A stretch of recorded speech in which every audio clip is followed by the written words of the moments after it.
Oh, the Yiddish radio. WEVD. That was very important. I have a very vague memory of getting our first radio. It was just WEVD. That was a very, very important part of my life.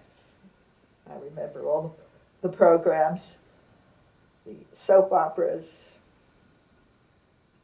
the advice programs. There was somebody called der Yiddischer Philosoph.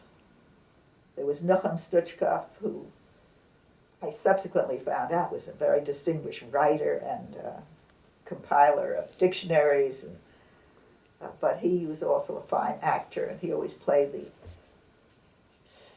neglected grandfather in soap operas. So I enjoyed listening to everything, and I didn't mind being deprived of English stations. That was it.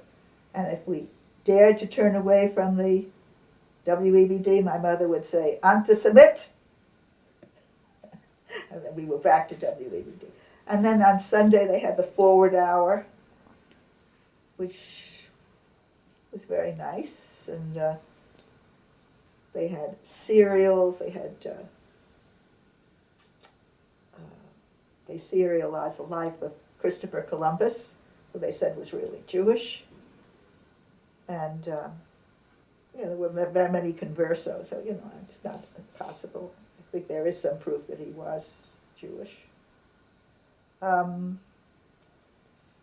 listened to cantorial music, Label of Waldman, Yossel Rosenblatt, and the news. I enjoyed the news. I'm still a news junkie. So there was this famous person named Hillel Ruga who would have the news on Saturday night. So I was a devoted listener.